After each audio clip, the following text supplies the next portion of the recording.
Bab 118. Sepulangnya dari rumah sakit menemui Eve, Rosalind pun pulang ke rumah. Ia harus menyiapkan makan malam untuk Javian dan Jeffrey. Makan malam akan diantarkan sopir mereka sebab Javian tidak mengizinkan Rosalind keluar malam-malam. Kini Javian dan Rosalind sedang melakukan panggilan video.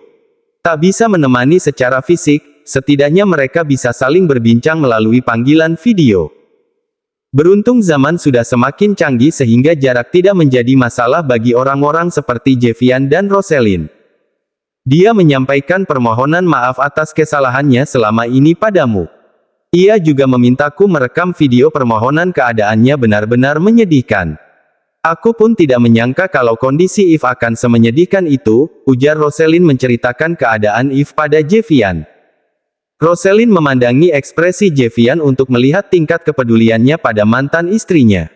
Siapa tahu isi hati seseorang, bisa saja di balik sikap acuh tak acuhnya tersimpan kepedulian yang tak terlihat. Apalagi Eve sudah menjadi istri Javian selama lebih dari 4 tahun.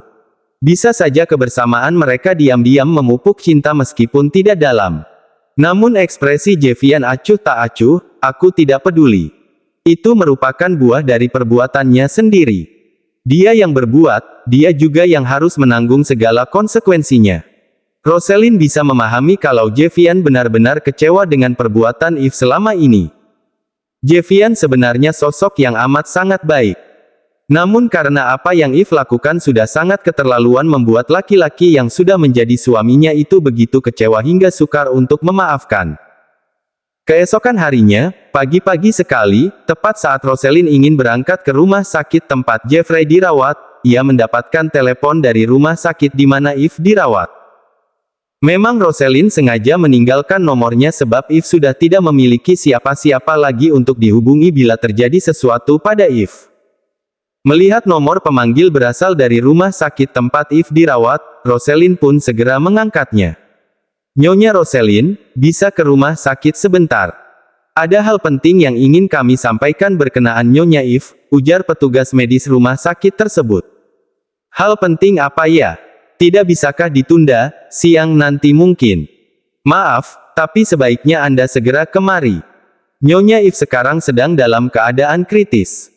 Sebelum kritis, ia sempat meninggalkan perannya pada kami dan meminta kami memberitahukannya pada Anda. Rosalind terlihat terhenyak.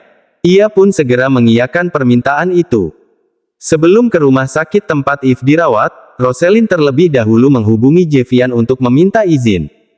Untuk apa kau mengurusi perempuan itu? Biarkan saja dia. Kalau ia mau mati, ya biarkan saja. Mungkin dengan begitu, hidupnya bisa lebih tenang. Anggap saja itu sebagai penebus dosa-dosanya. Javian terdengar tidak senang saat Rosalind meminta izin menemui dokter yang merawat Eve. Suamiku, aku tahu kau begitu kecewa dan membenci dirinya, tapi setidaknya lakukanlah demi kemanusiaan. Bukankah kita sebagai sesama manusia harus saling menolong? Aku mohon, tolong izinkan aku ke sana. Yang aku tahu, tidak baik pergi tanpa izin dari seorang suami. Kau tentu tidak inginkan terjadi sesuatu pada kami. Javian menghela nafas panjang. Istrinya ini benar-benar pintar memainkan perasaannya. Ya sudah, baiklah. Tapi setelah itu segera kembali kemari, oke? Aku sudah sangat merindukanmu, kau tahu. Rosalind tersenyum kecil, baiklah. Baiklah. Tenang saja, aku akan segera ke sana. Aku pun sangat merindukan suamiku ini. Aku sampai kesulitan tidur karena tidak dipeluk suamiku ini. Javian tak dapat menahan senyumannya. Ah, ia jadi makin merindukan istri perkasanya itu. Setibanya di rumah sakit, Rosalind langsung dibimbing ke ruang dokter yang menangani Eve. Begini, kemarin sepulangnya Nyonya dari sini, Nyonya Eve meminta kami mengecek kesehatan jantungnya. Dan setelah diperiksa, jantung Nyonya Eve dalam keadaan baik. Tak ada masalah. Meskipun di tubuhnya digerogoti berbagai macam penyakit, untungnya kondisi jantung Nyonya Eve dalam keadaan baik. Setelahnya, Nyonya Eve membuat sebuah surat wasiat. Ia ingin mendonorkan jantungnya kepada putranya yang bernama Jeffrey. Ini surat wasiat yang sempat Nyonya Eve buat, ujar dokter tersebut sambil menyerahkan sebuah map berisi surat wasiat dari Eve. Nyonya Eve juga membuat rekaman video untuk menguatkan kalau ia melakukan itu tanpa paksaan sama sekali. Ia sadar, kondisinya takkan mungkin membaik lagi jadi ia meminta dilakukan tindakan operasi pendonoran secepatnya. Imbuh dokter tersebut membuat Rosalind terhenyak. Dokter itu lantas memutar rekaman video yang tersimpan di dalam flash disk melalui laptopnya. Rosalind tak dapat menahan derai air matanya. Di saat nafasnya yang tersengal-sengal, Eve masih berusaha menyelesaikan kata-katanya yang mengungkapkan permintaannya menjadikan jantungnya untuk didonorkan pada sang putra, Jeffrey. Apa memang Eve tidak memiliki kesempatan hidup sama sekali? Tanya Rosalind. Dengan berat hati, dokter itu pun mengangguk.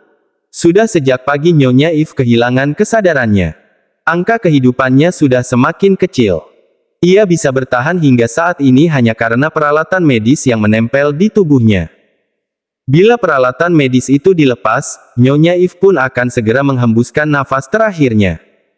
Jadi untuk jalan terbaik, mari kita periksa kecocokan antara jantung Nyonya Eve dengan putranya. Meskipun mereka ibu dan anak, belum tentu mereka memiliki kecocokan untuk dilakukannya transplantasi jantung. Jadi sebagai wali yang sudah dipercaya Nyonya Eve, bagaimana Nyonya? Apa Nyonya setuju? Kalau setuju, kami akan segera melakukan konfirmasi dengan rumah sakit A untuk melakukan transfer agar Nyonya Eve segera dibawa ke sana untuk melakukan pencocokan. Boleh saya menelpon suami saya dulu? Dia adalah mantan suami Nyonya Eve. Sekarang ia sedang menjaga putra kami itu di rumah sakit A. Baiklah. Kami tunggu keputusannya. Semakin cepat semakin baik. Rosalind pun mengangguk dan segera melakukan panggilan telepon. Setelah panggilan diangkat, Rosalind pun langsung menyampaikan tujuannya. Apa itu benar? Ini benar. Segeralah mengambil keputusan. Semakin cepat semakin baik. Mungkin ini cara Eve untuk menebus kesalahannya pada Jeffrey. Jadi menurutku, baiklah, aku setuju. Sebenarnya aku tidak sudi menerima permintaannya itu, tapi bagaimanapun, Eve tetaplah ibu dari Jeffrey. Dia berhak dan wajib membantu putranya. Dan aku pun tidak bisa egois sebab saat uji Jeffrey membutuhkan bantuan. Semoga saja jantungnya memiliki kecocokan. Setelah mendapatkan persetujuan Jeffian, Rosalind pun segera menyampaikannya pada dokter tersebut. Kini tubuh Eve sudah dibawa ke rumah sakit di mana Jeffrey dirawat. Seperti yang dikatakan dokter sebelumnya, kondisi Eve memang sudah semakin melemah. Bahkan hingga sore menjelang pun ia belum sadar sama sekali. Menurut dokter, otak Eve sudah perlahan mati. Sehingga tak ada harapan lagi untuk bertahan.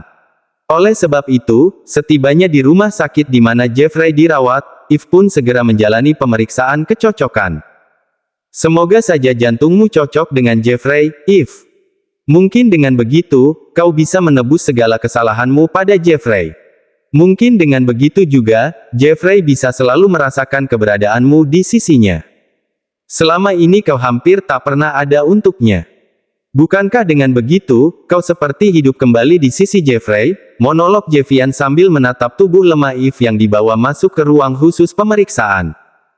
Langit telah menjelaga, tapi Rosalind tetap setia menemani Jeffian di rumah sakit.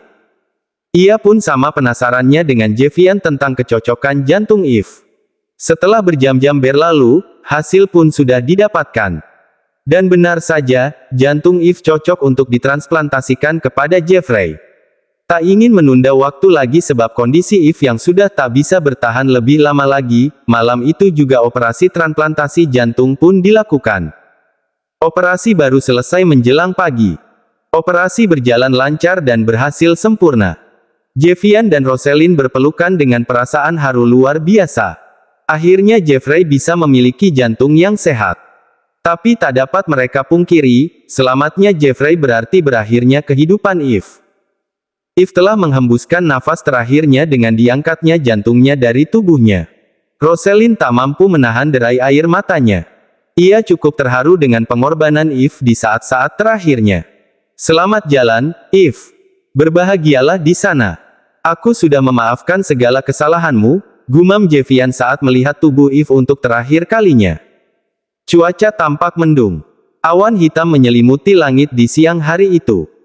Orang-orang berpakaian serba hitam lengkap dengan payungnya tampak mengelilingi tempat peristirahatan terakhir Eve. Karena Eve sudah tidak memiliki keluarga lagi selain ayahnya yang berada di penjara, jadi Javian yang mengurus segala keperluan pemakaman Eve. Walau bagaimanapun, selain Eve pernah menjadi istrinya, Eve juga merupakan ibu kandung putranya. Terlebih di akhir hayatnya, Eve sudah menyerahkan sumber kehidupannya pada sang putra tercinta. Pergilah dengan damai, Eve. Tuhan memberkatimu, ucap Javian. Pun satu persatu pelayat yang mengenal Eve maupun ayah dan mendiang ibunya mengucapkan hal yang sama.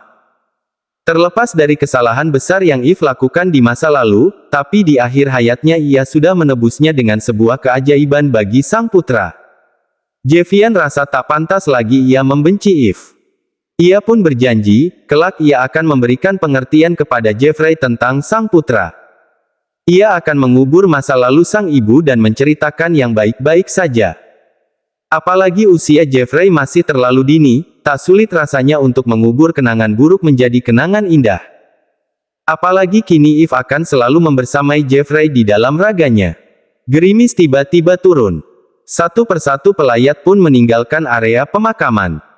Namun baru saja Javian hendak beranjak, terdengar jerit tangis yang menyerupai lolongan kesedihan dari seseorang yang baru saja keluar dari dalam mobil. Laki-laki yang dulu tampak gagah kini terlihat lebih kurus, kuyu, dan renta. Belum lagi ia sudah tak mampu berjalan karena kedua kakinya yang lumpuh. Petugas polisi yang selalu sedia mengawal Tobey mendorong kursi roda Tobey hingga tepat berhenti di depan pusara peristirahatan terakhir Eve. Tanpa memedulikan keberadaan Javian, ia langsung saja mendekati pusara Eve. Tobey pun langsung menjatuhkan tubuhnya di atas gundukan tanah basah bertabur bunga tersebut. Ia memeluk tanah sambil terisak-isak pilu. Tobey merasa amat sangat bersalah sudah membuat Eve salah jalan hingga berakhir seperti ini. Ia memang sudah mengetahui perihal Eve yang membunuh Linda untuk membalaskan dendamnya. Hal itu saja sudah membuat Tobey merasa terpukul. Ia menyalahkan dirinya sendiri yang tidak bisa mendidik anak dengan baik sehingga Eve salah jalan. Seandainya ia tidak terlalu terfokus dengan ambisi akan kekayaan duniawi, sudah pasti ia akan memiliki banyak waktu untuk membersamai tumbuh kembang sang anak dan menjadikannya perempuan bermartabat. Ia yakin, bila ia mendidik Eve dengan benar, putrinya pasti akan tumbuh dengan baik, bahkan saat ini mungkin ia sudah hidup berbahagia dengan keluarga kecilnya. Tapi akibat keserakahannya, Eve harus menderita seperti ini. Tobey sendiri mengetahui kematian sang putri dari petugas yang memang dihubungi Javian. Mau bagaimanapun, Tobey adalah ayah kandung Eve. Untuk urusan bisa datang atau tidak, Javian tidak begitu peduli. Terlalu banyak hal yang terjadi akhir-akhir ini dan semuanya benar-benar menguras tenaga dan pikirannya jadi ia tidak begitu peduli akan kedatangan Tobey. Eve, maafkan Daddy. Maafkan kesalahan Daddy. Semua gara-gara Daddy. Karena ambisi Daddy, kau jadi seperti ini. Maafkan Daddy, raung Tobey. Eve, Daddy mohon, jangan tinggalkan Daddy. Jangan pergi, Eve. Kembalilah, Eve, pekiknya lagi. Tobey terus meraung-raung di atas pusara itu membuat siapapun yang melihatnya pasti ikut iba bahkan meneteskan air mata. Begitulah penyesalan, selalu datang belakangan. Karena waktunya sudah habis, petugas pun ingin membawa Tobey kembali ke penjara khusus disabilitas. Namun saat Tobey sedang bersimpuh, tiba-tiba suaranya menghilang seiring hujan yang kian menderas. Petugas mengira Tobey hanya pingsan. Namun saat diperiksa, ternyata Tobey sudah menghembuskan nafasnya yang terakhir. Javian terkejut bukan main. Dalam satu hari, anak dan ayah itu pergi meninggalkan dunia ini secara bersamaan. Hari berganti hari, kini Jeffrey sedang menjalani perawatan pasca operasi. Semakin hari kesehatan Jeffrey semakin membaik. Dan bila tak ada halangan, tepat di minggu kedua pasca operasi, Jeffrey sudah bisa pulang ke rumah. Namun untuk 6 bulan pertama, ia tetap harus mengontrol keadaan jantungnya setiap 1 bulan sekali. Mommy, baby Stobeli bergerak. Dia menendang tangan Jeffrey, pekik Jeffrey kegirangan saat ia merasakan tendangan di telapak tangannya yang menyentuh permukaan perut Rosalind. Rosalind terkekeh melihat ekspresi Jeffrey. Jeffrey senang. Sangat-sangat senang, Mommy. Rasanya Jeffrey sudah tak sabar ingin melihat baby Stowbelly. Pasti baby Stowbelly sangat lucu dan cantik seperti Mommy, ujar Jeffrey yang sepertinya sudah ketularan sang ayah yang suka menggombal. Jeffrey memanggil calon adiknya baby Stowbelly bukan tanpa alasan. Pertama karena ayahnya sejak awal kehamilan jadi sering mengkonsumsi segala jenis makanan dan minuman yang mengandung strawberry. Dan yang kedua sebab saat di USG ternyata calon adiknya itu perempuan. Jadilah Jeffrey menamai adiknya baby Stowbelly. Hari berganti begitu cepat, akhirnya Jeffrey sudah pulang ke rumah dan dinyatakan benar-benar sehat. Tak ada yang lebih membahagiakan bagi Jevian dan Rosalind saat melihat putra mereka tumbuh dengan baik dan tentunya sehat. Bahkan kini Jeffrey sudah kembali bersekolah. Membuat keluarga kecil itu kian bahagia saja. Bulan pun berganti, tanpa terasa kandungan Rosalind sudah menginjak bulan ke-9. Jevian dan Rosalind pun sudah mempersiapkan segala keperluan untuk menyambut kelahiran sang putri. Hampir seluruh perlengkapan bayi yang mereka beli merupakan pilihan Jevian. Dan jangan lupakan kalau ia sekarang menjadi maniak strawberry.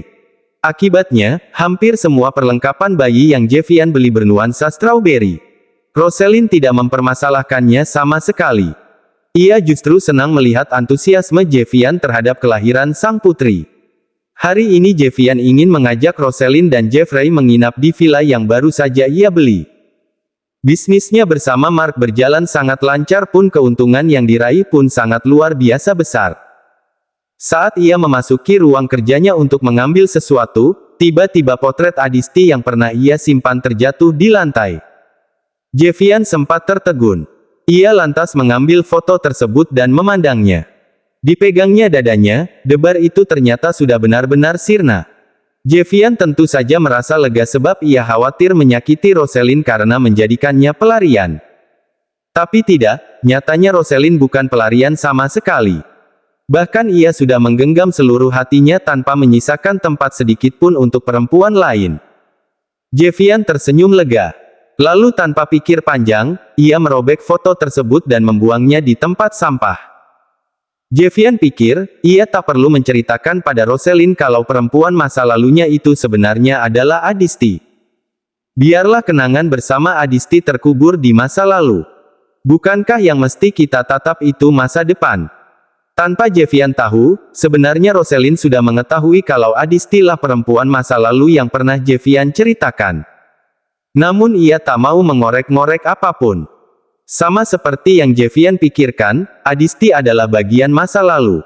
Bukankah setiap orang memiliki masa lalu? Untuk apa menyakiti diri dengan mengorek masa lalu? Yang lebih penting saat ini adalah menata masa depan dan masa depan Jevian adalah bersama dirinya. Kini Jevian, Rosalind, dan Jeffrey sudah berada di villa. Mereka tampak sedang menikmati sunset. Villa yang tepat menghadap ke pantai tersebut menyuguhkan pemandangan sunset yang begitu indah. Mereka menikmati sunset sambil ditemani strawberry float dan pancake strawberry. Jevian sengaja mengajak Rosalind ke villa untuk merilekskan tubuh dan pikiran Rosalind. Apalagi menurut dokter hari perkiraan lahir calon putrinya kurang lebih 1 minggu lagi. Jadi ia sengaja mengajak ke sana untuk berlibur selama 3 hari. Namun, baru saja 1 hari berada di sana, tiba-tiba Rosalind merasakan perutnya yang mulai terasa mulas. Rasa nyeri berdenyut dari perut hingga ke sekeliling pinggang membuat wajah Rosalind seketika pucat. Mommy kenapa? Pekik Jeffrey saat melihat Rosalind meringis sambil memegang perut. Perut Mommy, Daddy, pekik Jeffrey sebab sang ayah sedang ke toilet. Mendengar teriakan sang putra, Jevian pun berlari dengan tergopoh-gopoh. Ada apa, boy? Tanya Jevian panik. Mommy, Dad, Mommy. Ada apa dengan Mommy? Jevian pun ikut panik. Ia segera menghampiri Rosalind. Melihat wajah Rosalind yang pucat sambil meringis sontak saja membuat Jevian ketakutan. Sayang, kau kenapa? Jangan salahkan Jevian yang tidak peka padahal sudah memiliki seorang anak. Tapi memang pengalaman melihat sang istri mulas karena ingin melahirkan baru kali ini ia hadapi. Jevian seketika linglung. Ia bingung. Saat Eve hendak melahirkan dulu, ia langsung bertemu di rumah sakit. Makanya ia tidak tahu akan ada adegan kesakitan seperti ini. Sayang, sepertinya, aku mau melahirkan, ujar Rosalind terbata. Apa? Pekik Jevian shock. Bukankah seharusnya kamu melahirkan kurang lebih 1 minggu lagi? Jevian lantas mencerna kalimat yang dokter pernah sampaikan padanya. Kurang lebih 1 minggu lagi. Dan ini memang kurang dari 1 minggu lagi dari perkiraan kelahiran. Jevian pun kalang kabut. Jeff, suruh penjaga siapkan mobil. Daddy akan mengambil perlengkapan melahirkan Mommy, titah Jevian yang langsung diangguki Jeffrey. Kini mobil telah siap. Karena Jevian tidak membawa sopir, jadi Jevian sendiri yang membawa mobil. Jevian segera meletakkan tas berisi perlengkapan bayinya dan masuk ke dalam mobil disusul Jeffrey duduk di depan. Lalu ia pun segera mengemudikan mobilnya ke rumah sakit terdekat. Tak kurang dari 20 menit kemudian, mobil Jevian pun berhenti tepat di depan gerbang rumah sakit yang akan langsung terhubung ke UGD. Seturunnya dari dalam mobil, Jevian pun langsung berteriak meminta pertolongan. Tolong istri saya, dia mau melahirkan, ujar Jevian. Perawat pun segera memanggil timnya sambil membawa berangkar. Mana istrinya? Tanya salah seorang perawat. Sebentar. Jevian lantas membuka pintu yang tepat di belakang kursi pengemudi. Dahinya berkerut saat tidak menemukan Rosalind. Jeffrey, mana Mommy? Tanyanya bingung. Masih di taman belakang, Dad, jawab Jeffrey polos membuat mata Jevian terbelalak. Apa? Jevian benar-benar terkejut saat menyadari kalau Rosalind belum masuk ke dalam mobil. Dan lebih parahnya ia masih berada di villa. Mengapa Jeffrey tidak bilang? Jeffrey tidak tahu. Jeffrey pikir Daddy sengaja meninggalkan Mommy. Atau Daddy ingin mengajak dokter ke rumah, jawab Jeffrey apa adanya. Jevian menepuk dahinya. Ia benar-benar tidak sadar kalau Rosalind masih berada di villa. Jadi bagaimana, Tuan? Sebentar, saya akan kembali lagi ke villa untuk menjemput istri saya. Tidak perlu, ketus seorang perempuan yang tak lain adalah Rosalind itu. Wajahnya tampak ditekuk masam. Jevian terkejut sekaligus senang bukan main. Rosalind berjalan terlatih sambil memegangi perutnya yang mulas. Sayang, kau datang. Ucapnya gugup. Rosalind mendengkus masam, jadi apa aku harus menunggu di villa? Kau pikir siapa yang ingin melahirkan itu? Aku atau kau? Geram Rosalind. Andai saja ia tidak sedang kesakitan saat ini, ingin rasanya ia mencakar-cakar wajah tampan suaminya itu. Maaf, aku tidak sadar kalau kau belum masuk ke dalam mobil. Lantas, kau ke sini dengan apa? Tuh. Mereka menghadapinya dengan penuh kesabaran dan keikhlasan.